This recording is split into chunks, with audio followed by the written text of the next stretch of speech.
नमस्कार दोस्तों। आज हम अध्याय सांख्यिकी का भाग दूसरा पढ़ने वाले हैं, जिसमें हम केंद्रीय प्रवृत्ति के और दो पदों के बारे में जानेंगे। तो आइए देखते हैं कि आज के इस वीडियो में हम क्या पढ़ेंगे। आज के इस वीडियो में हम पढ़ेंगे बहुलक तथा माध्य। तो चलिए आगे बढ़ते हैं और शुरू करते हैं हम हमारा आज का भाग। आइए सबसे पहले दोहराते हैं कि बहुलक होता क्या है। बहुलक दिए हुए प्रेक्षणों में वह मान है जो सबसे अधिक बार आता है, यानी कि उस प्रेक्षण का मान जिसकी बारंबारता अधिकतम है। आज के इस वीडियो में हम वर्गीकृत आंकड़ों का बहुलक ज्ञात करने की विधि जानेंगे।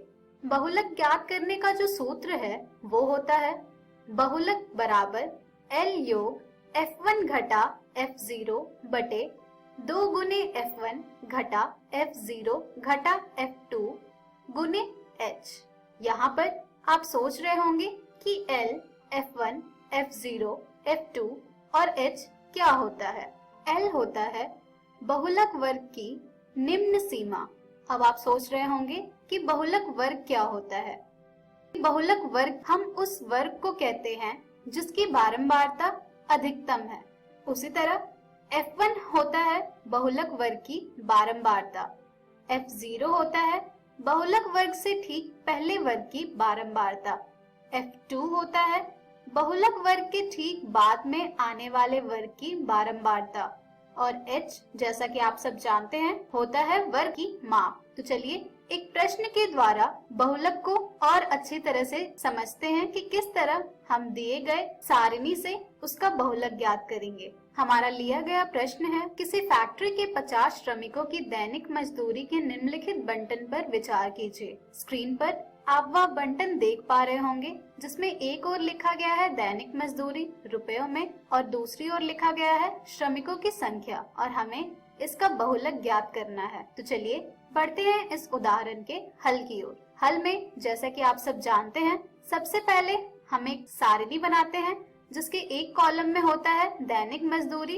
रुपयों में और दूसरी ओर होता है श्रमिकों की संख्या, जो कि हमारे प्रश्न में दी गई होती है, और उसे हम जिस प्रकार से प्रश्न में दिया गया होता है उसी प्रकार से उस सारणी में भी लिखते हैं। अगर आपको सूत्र याद हो तो बहुलक ज्ञात करने के लिए हमारे पास L होना चाहिए, F1 होना चाहिए, F0 होना चाहिए, F2 होना चाहिए और H होना चाहिए।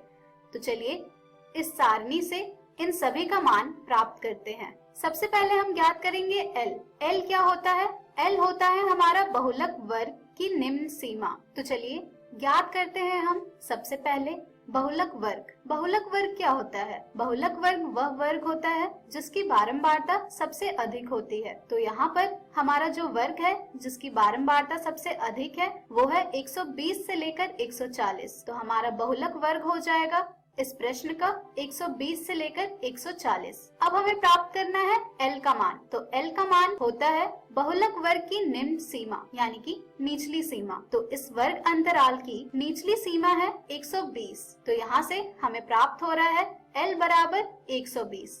इसके बाद हम ज्ञात करेंगे F0 का मान। F0 का मान कैसे हम ज्ञात करेंगे? F0 का मान बहुलक वर्ग से ठीक पहले वर्ग की बारंबारता होती है। तो हमारे बहुलक वर्ग से ठीक पहले वर्ग की बारंबारता है 12। तो यहाँ से हमें प्राप्त हो जाएगा F0 बराबर 12। उसके बाद हम ज्ञात करेंगे F1। F1 क्या होता है? F1 होता है बहुलक वर्ग की बारंबारता। तो बहुलक वर्ग है हमारा 120 से लेकर 140 जिसकी बारंबारता है 14। तो यहाँ से हमें प्राप्त हो रहा है F1 बराबर 14। अब हम ज्ञात करेंगे F2 का मान। F2 का मान बहुलक वर्ग के ठीक बाद में आने वाले वर्ग की बारंबारता होती है। तो बहुलक वर्ग के ठीक बाद में आने वाले वर्ग की बारंबारता है 8। तो यहाँ से हमें प्राप्त हो रहा है F2 बराबर 8। और अब हमें प्राप्त करना है H का मान। तो H होता है हमारा वर्ग की माप, और यहाँ पर हमारे दिए गए सभी वर्गों का माप है 20। तो यहाँ से हमें प्राप्त होता है H बराबर 20। अब हमारे पास बहुलक के सूत्र में जिन भी चीजों का मान चाहिए था वो सभी हमने प्राप्त कर लिया है। तो चलिए अब हम बहुलक का सूत्र प्रयोग करके मान ज्ञात करते हैं। तो बहुलक का सूत्र होता है L योग F1 घटा F0 बटे 2 गुने F1 घटा F0 घटा F2 गुने में H। चलिए, जब हम इन सभी के मानों को प्रतिस्थापित करेंगे तो हमें प्राप्त होगा 120 योग 14 घटा 12 बटे 2 गुने 14 घटा 12 घटा 8 गुने 20, जिसे हम हल करेंगे तो हमें प्राप्त होगा बहुलक बराबर 120 योग 2 बटे 28 घटा 20 गुने 20, जिसे हम और हल करेंगे तो हमें प्राप्त होगा 126। तो यहाँ से हमें प्राप्त हुआ है बहुलक बराबर 126। तो हमारे इस दिए गए प्रश्न का बहुलक है 126। तो इस तरह हम बहुलक ज्ञात करते हैं वर्गीकृत आंकड़ों का। चलिए एक और प्रश्न देखते हैं। हमारा दूसरा प्रश्न है, नीचे दिया हुआ बंटन एक कक्षा के 30 विद्यार्थियों के भार दर्शाता है, बहुलक ज्ञात कीजिए। स्क्रीन पर आपको वह सारणी दिख रही होगी जिसमें एक ओर लिखा गया है भार और दूसरी ओर लिखा गया है विद्यार्थियों की संख्या। तो चलिए बढ़ते हैं हम अब इस प्रश्न के हल की ओर। हल में जैसा कि आप सब जानते हैं, सबसे पहले हम एक सारणी बनाते हैं जिसमें एक ओर होता है भार लिखा हुआ और दूसरी ओर होगा विद्यार्थियों की संख्या लिखी हुई। जैसा कि हमारे प्रश्न में वर्ग अंतराल दिए गए हैं, बिल्कुल उसी तरह हम यहाँ पर भी भार की जगह पर सभी अंतरालों को लिखेंगे और विद्यार्थियों की संख्या में हमारे दिए गए बारंबारता को लिखेंगे। इसके बाद हम प्राप्त करेंगे L, H, F1, F0 और F2 का मान। तो चलिए ज्ञात करते हैं इन सब का मान इस प्रश्न में। सबसे पहले हम ज्ञात करेंगे बहुलक वर्ग। तो यहाँ पर हमारा जो बहुलक वर्ग है वो है 50 से लेकर 55 तक, क्योंकि इस वर्ग की बारंबारता है 8 जो कि सबसे अधिक है। तो हमारा बहुलक वर्ग हमें प्राप्त हुआ है 50 से लेकर 55। अब जब हमने बहुलक वर्ग ज्ञात कर लिया है तो अब हम यहाँ से L का मान भी ज्ञात कर सकते हैं। L होता है बहुलक वर्ग की निम्न सीमा। तो यहाँ पर हमारे बहुलक वर्ग की निम्न सीमा है 50। तो यहाँ से हमें प्राप्त हो रहा है L बराबर 50। चलिए अब हम ज्ञात करेंगे F0 का मान। F0 का मान होता है हमारे बहुलक वर्ग से ठीक पहले की बारंबारता जो कि है 3। तो यहाँ से हमें प्राप्त हो रहा है F0 बराबर 3। इसके बाद हम ज्ञात करेंगे F1 का मान।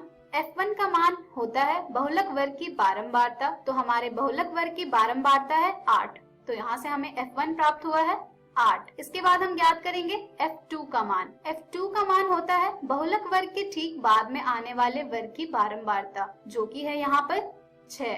तो यहाँ से हमें प्राप्त हो रहा है F2 बराबर 6। और इसके बाद हम ज्ञात करते हैं H का मान। तो H यहाँ पर है 5, अर्थात हमारे दिए गए वर्ग की माप है 5। तो इस तरह बहुलक ज्ञात करने में हमें जिन भी चीजों का प्रयोग करना होता है उन सभी का मान हमने ज्ञात कर लिया है। तो चलिए अब बहुलक के सूत्र में इन सभी के मान को प्रतिस्थापित करके बहुलक ज्ञात करते हैं। तो जैसा कि आप सब जानते हैं, बहुलक का सूत्र होता है L योग F1 घटा F0 बटे 2 गुने F1 घटा F0 घटा F2 गुने में H। चलिए जब हम इन सभी के मानों को प्रतिस्थापित करेंगे तो हमें प्राप्त होगा बहुलक बराबर 50 योग 8 घटा 3 बटे 2 गुने 8 घटा 3 घटा 6 गुने में 5, जिसे हम हल करेंगे तो हमें प्राप्त होगा 50 योग 5 बटे 16 घटा 9 गुने 5, जिसे हम और हल करेंगे तो हमें प्राप्त होगा 53.57 और यही हो जाएगा हमारे इस प्रश्न का बहुलक। तो इस तरह से हम वर्गीकृत आंकड़ों का बहुलक ज्ञात करते हैं। चलिए दोस्तों, अब हम जानेंगे माध्यक के बारे में। तो दोस्तों, माध्यक क्या होता है? माध्यक केंद्रीय प्रवृत्ति का ऐसा मापक है जो आंकड़ों में सबसे बीच के प्रेक्षण का मान देता है। आपने अपनी पिछली कक्षा में अवर्गीकृत आंकड़ों का माध्यक ज्ञात करना सीखा है। आज के इस वीडियो में हम वर्गीकृत आंकड़ों का माध्यक ज्ञात करना सीखेंगे। तो आइए सबसे पहले हम देखते हैं कि माध्यक ज्ञात करने का सूत्र क्या होता है। माध्यक ज्ञात करने का सूत्र होता है L योग N बटे 2 घटा CF बटे F गुने में H। अब आप सोच रहे होंगे यहाँ पर कि L क्या होता है, N बटे 2 क्या होता है, CF क्या होता है, F क्या होता है और H क्या होता है। तो चलिए एक एक करके जानते हैं कि ये सभी क्या होते हैं। तो दोस्तों, L होता है माध्यक वर्ग का निम्न सीमा। अब आप सोच रहे होंगे कि माध्यक वर्ग क्या होता है। माध्यक वर्ग वह वर्ग होता है जिसकी संचयी बारंबारता N बटे 2 से अधिक और उसके निकटतम हो। n होता है हमारा सभी प्रेक्षणों की संख्या। CF होता है हमारा माध्यक वर्ग से ठीक पहले वाले वर्ग की संचयी बारंबारता। अब आप सोच रहे होंगे कि ये संचयी बारंबारता क्या होती है। जब हमें माध्यक ज्ञात करना होता है तो हम सारिणी में एक और कॉलम बनाते हैं संचयी बारंबारता का। जो हम कैसे प्राप्त करते हैं वो हम आज के इस वीडियो में सीखेंगे। F होता है हमारा माध्यक वर्ग की बारंबारता और H होता है वर्गमाप। तो चलिए आगे बढ़ते हैं, सीखते हैं हम कि किस तरह हम माध्यक ज्ञात करते हैं। हमारा लिया गया प्रश्न है, किसी फैक्ट्री के 50 श्रमिकों की दैनिक मजदूरी के निम्नलिखित बंटन पर विचार कीजिए। वह बंटन आप स्क्रीन पर देख पा रहे होंगे, जिसमें एक ओर लिखा गया है दैनिक मजदूरी रुपयों में और दूसरी ओर लिखा गया है श्रमिकों की संख्या, और हमें यहाँ पर इस प्रश्न का माध्यक ज्ञात करना है। तो चलिए आगे बढ़ते हैं और सीखते हैं हम कि किस तरह हम माध्यक ज्ञात करेंगे। हल में जैसा कि आप सब जानते हैं, सबसे पहले हम एक सारिणी बनाते हैं जिसमें एक ओर होता है दैनिक मजदूरी, दूसरी ओर होता है श्रमिकों की संख्या अर्थात FI, और उसके बाद हमारा एक और कॉलम ऐड होता है अर्थात जुड़ता है, जो कि होता है CF का। CF अर्थात संचयी बारंबारता। तो यहाँ पर अब हम सीखेंगे कि किस तरह हम संचयी बारंबारता दिए गए प्रश्न की ज्ञात करते हैं। सबसे पहले वर्ग अंतराल में हमारी जो बारंबारता दी गई होती है उससे ही हम शुरुआत करते हैं संचयी बारंबारता की। तो यहाँ पर हमारा जो सबसे पहला वर्ग अंतराल है वो है 100 से लेकर 120, जिसकी बारंबारता है 12। तो यहाँ पर हमारे पहले वर्ग अंतराल की संचयी बारंबारता भी होगी 12। इसके बाद हमारे दूसरे वर्ग अंतराल की संचयी बारंबारता होगी 12 योग 14 यानी कि 26। अब आप सोच रहे होंगे कि ये हमने कैसे किया। ये हमने हमारे जो पहले वर्ग अंतराल है उसकी संचयी बारंबारता और दूसरे वर्ग अंतराल की बारंबारता को जोड़कर प्राप्त किया है। इसी प्रकार से हमारे तीसरे वर्ग अंतराल की संचयी बारंबारता हो जाएगी 26 योग 8 अर्थात 34। ये हमने प्राप्त किया है हमारे दूसरे वर्ग अंतराल की संचयी बारंबारता और तीसरे वर्ग अंतराल की बारंबारता को जोड़कर। इसी प्रकार से हमारे चौथे वर्ग अंतराल की संचयी बारंबारता हो जाएगी 34 योग 6 बराबर 40, और इसी प्रकार से हमारे पांचवे वर्ग अंतराल की संचयी बारंबारता हो जाएगी 40 योग 10, जिसे हम हल करेंगे तो हमें प्राप्त होगा 50। तो इस तरह हम दिए गए वर्ग अंतरालों के संचयी बारंबारता प्राप्त करते हैं। तो ये था हमारा माध्यक ज्ञात करने का सबसे पहला चरण, जो कि होती है संचयी बारंबारता को ज्ञात करना। यहाँ पर आपको एक और बात का भी ध्यान रखना होता है। यहाँ पर जो हम संचयी बारंबारता ज्ञात करते हैं, हमारे सबसे आखिरी वर्ग अंतराल की संचयी बारंबारता उतनी ही आती है जितना कि हमारा कुल बारंबारता होती है। यहाँ पर आप देख सकते हैं कि कुल श्रमिकों की संख्या है 50 और यही आ रही है हमारे आखिरी वर्ग अंतराल की संचयी बारंबारता। तो अब जब हमने सभी वर्ग अंतरालों की संचयी बारंबारता ज्ञात कर ली है, तो चलिए अब हम इस सारणी से ज्ञात करते हैं L का मान, N का मान, CF का मान, F का मान और H का मान। इस सारणी को देखकर आप बता सकते हैं कि यहाँ पर जो n होगा हमारा वो होगा 50, क्योंकि n होता है कुल प्रेक्षणों की संख्या और यहाँ पर हमारे कुल प्रेक्षणों की संख्या है 50। चलिए जब हमारे पास अब n आ गया है तो हम n बटे 2 का मान ज्ञात करते हैं। n बटे 2 का मान आ जाएगा हमारे पास 50 बटे 2 यानी कि 25। अब जब हमने n बटे 2 का मान ज्ञात कर लिया है तो चलिए अब हम ज्ञात करते हैं माध्यक वर्ग। माध्यक वर्ग हम किस तरह ज्ञात करेंगे। माध्यक वर्ग वह वर्ग होता है हमारा जिसकी संचयी बारंबारता n बटे 2 से अधिक और उसके निकटतम हो। तो यहाँ पर हमारे जो वर्ग अंतराल है जिसकी संचयी बारंबारता n बटे 2 से अधिक और निकटतम है वो है 120 से लेकर 140।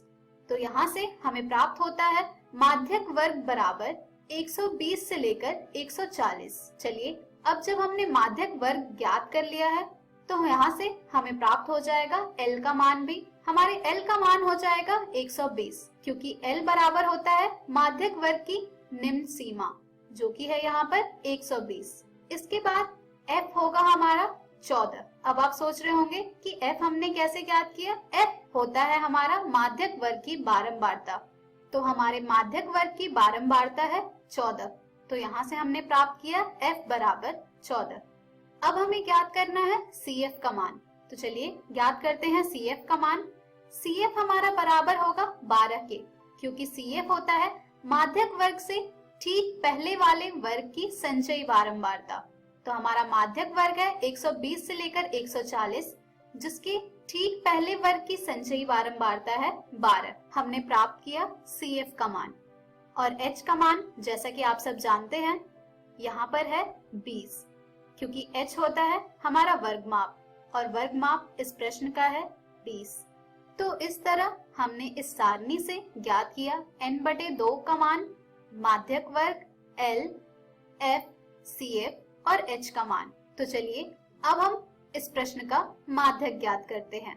माध्यक ज्ञात करने का जो सूत्र होता है वो है L योग n/2 घटा CF बटे F गुने H। तो चलिए अब हम यहाँ पर इस सूत्र में इन सभी के मान को प्रतिस्थापित करते हैं। जब हम यहाँ पर इन सभी के मान को प्रतिस्थापित करेंगे तो हमें प्राप्त होगा माध्यक बराबर 120 योग 25 घटा 12 बटे 14 गुने 20, जिसे हम और हल करेंगे तो हमें प्राप्त होगा 120 योग 13 बटे 14 गुने 20, जिसे हम और हल करेंगे तो हमें प्राप्त होगा 138.57, और यही हो जाएगा हमारे इस प्रश्न का माध्यक। तो इस प्रकार से हम वर्गीकृत आंकड़ों का माध्यक ज्ञात करते हैं। तो अब आपने केंद्रीय प्रवृत्ति के मापक अर्थात माध्य, माध्यक और बहुलक ज्ञात करना सीख लिया है वर्गीकृत आंकड़ों का। तो आज आप इस प्रकार के प्रश्नों को हल जरूर कीजिएगा। आज के इस वीडियो में हमने सीखा बहुलक तथा माध्यक। धन्यवाद।